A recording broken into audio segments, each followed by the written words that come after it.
आज राष्ट्रीय महिला स्वास्थ्य और फिटनेस दिवस है, अंत्योदय दिवस है, जो पंडित दीनदयाल उपाध्याय की जयंती पर मनाया जाता है, और स्वप्न दिवस भी है, विश्व स्वप्न दिवस।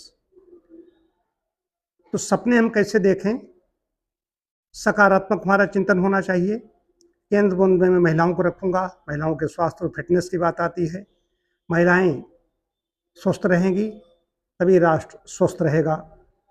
ये विशेष बात है। महिलाएं अपने स्वास्थ्य के प्रति उतनी जागरूक नहीं है जितनी होनी चाहिए। घर के लिए, परिवार के लिए वो लगी रहती हैं, चाहे माँ के रूप में हो, चाहे बहन के रूप में हो, चाहे बेटी के रूप में हो, कोई भी रिश्ता हो, वो अपने से ज़्यादा अन्य लोगों पर ध्यान देती है, अपने पर ध्यान नहीं दे पाती। बहुत कम परसेंट ऐसी है जो महिलाएं व्यायाम कर रही हैं। तो समूह में व्यायाम करें। योगासन, प्राणायाम घर में बैठ के कर सकती हैं। टहलने के लिए ग्रामीण परिवेश में ऐसी व्यवस्था नहीं है जो घर की बहू टहलने के लिए निकल सके। तो अच्छे स्वास्थ्य के लिए व्यायाम बहुत आवश्यक है। आहार में कैसा क्या लेना है, हमारे यहाँ आकर के डाइट चार्ट बनवा सकते हैं। आहार बड़ी चीज़ है, व्यायाम बड़ी चीज़ है, नींद बड़ी चीज़ है। नींद में भी उनकी कटौती होती है, तो कभी भी कुछ सो लिया दिन में, कभी रात में, ये भी नहीं चलेगा। रात में नींद कम से कम 7-8 घंटे की होनी चाहिए। उसके भी आंकड़े हैं कि युवावस्था में इतनी नींद होनी चाहिए, उसके बाद में जो वृद्धावस्था होगी 60-65 के बाद में भी इतनी नींद होनी चाहिए। नींद में कटौती नहीं होनी चाहिए। जो महिलाएं आती हैं जिनको सपने बहुत आते हैं, नकारात्मक आते हैं, मरे सड़े ऐसे लोगों को देखती हैं, कोई घटना दुर्घटना देखती हैं, उसके पीछे कारण यही है उनका नकारात्मक चिंतन।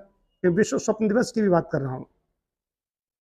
तो स्वप्न पुरुष महिलाएं सभी देखते हैं। तो उसमें जो हमारे दैनिक जीवन में हम करते रहते हैं वही हमारे सामने रात में वो चीज़ आती है। लेकिन जो हमारा चिंतन पवित्र होता है, रचनात्मक चिंतन होता है, तो पॉजिटिव ही सपने होते हैं। उस स्वप्न का विश्लेषण भी किया जाता है, लेकिन कहीं घबराहट वाले सपने नहीं होते। महिलाओं के स्वास्थ्य के लिए विशेष रूप से ध्यान देना होगा। खाली दिवस बनाने से बात नहीं होती। ऐसे दिवस आते हैं, निकलते चले जाते हैं, स्थिति बहुत खराब है। और दूसरा एक है, महिलाओं को 40 साल की उम्र के बाद में मैमोग्राफी की बात कही गई है। ब्रेस्ट कैंसर पुरुष स्त्री दोनों को भी हो सकता है, लेकिन महिलाओं को विशेष रूप से जांच करानी चाहिए।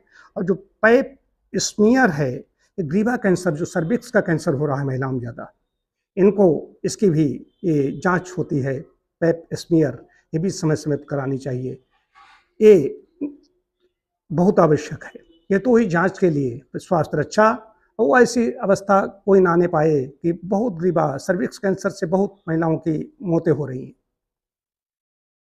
और अंत्योदय दिवस की बात आती है, पंडित दीनदयाल उपाध्याय जी की जयंती है। अंत्योदय का मतलब होता है, जैसे प्राणायाम हम करते हैं वैसे अर्थायाम की बात कही गई है।